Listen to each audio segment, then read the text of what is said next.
राधे राधे। ओम नमो भगवते वासुदेवाय नमः। यदि कोई प्राणी भगवत गीता को निष्ठा तथा गंभीरता से पढ़ता है तो भगवान की कृपा से उसके सारे पूर्व दुष्कर्मों के फलों का उस पर कोई प्रभाव नहीं पड़ता।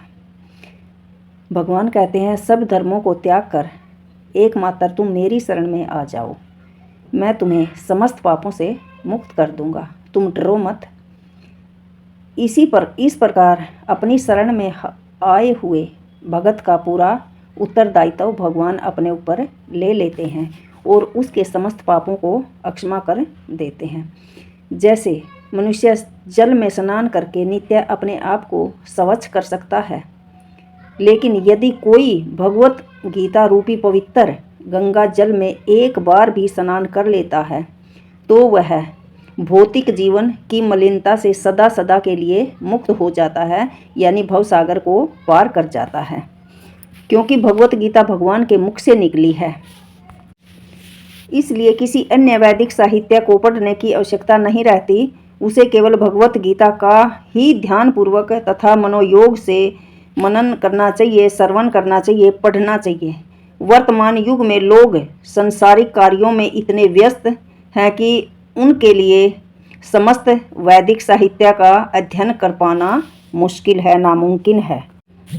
जिस प्रकार मनुष्य अपने पुराने वस्त्रों को त्याग कर नए वस्त्र धारण करता है, उसी प्रकार आत्मा पुराने तथा व्यर्थ के शरीरों को त्याग कर नवीन भौतिक शरीर धारण करती है।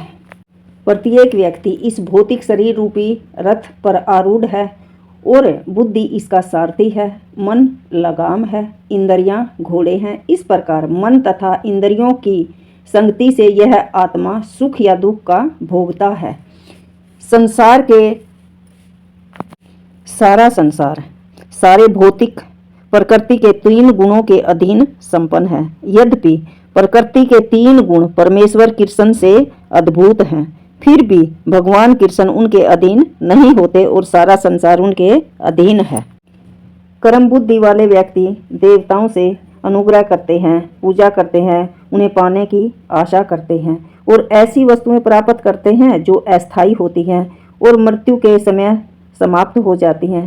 वास्तव में ये सारे लाभ भगवान के द्वारा ही प्रदान किए जाते हैं। ये सभी वस्तुएं परमात्मा द्वारा ही दी जाती हैं। जो योग में सिद्ध योगी अपने शरीर को त्यागने के स्थान तथा समय की व्यवस्था कर सकते हैं, अन्य मनुष्यों को इस पर कोई वश नहीं होता।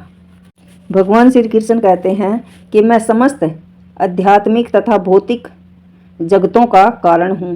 प्रत्येक वस्तु मुझसे ही अद्भुत है।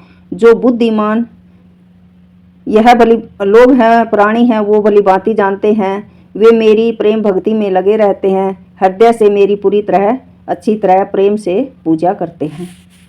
ओम नमो भगवते वासुदेवाय नमः। जब भगवान श्री कृष्ण ने अर्जुन को विराट रूप में दर्शन दिए तो दर्शन करके अर्जुन स्तंभ हुए और अर्जुन ने कहा, हे विश्वेश्वर, हे विश्वरूप, मैं आपके शरीर में अनेकों अनेक हाथ, पेट, मुख और आँखें देख रहा हूँ, जो सब जगह फैले हैं, सर्वत्र फैले हुए हैं, जिनका ना कोई अंत है, ना अंत दिखाई दे रहा है, ना मध्य है, न आदि है, न अंत है।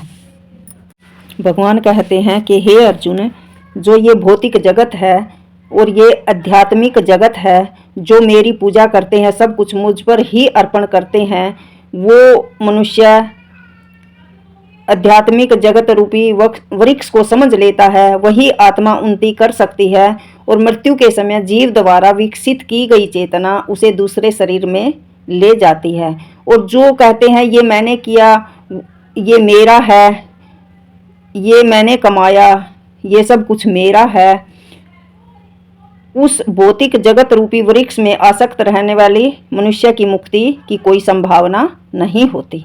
और जो सब कुछ मुझ पर समर्पित करते हैं, वे आत्मा उन्नति करके मृत्यु के समय जीव द्वारा विकसित की गई चेतना उसे दूसरे शरीर में ले जाती है और उसकी मुक्ति हो जाती है।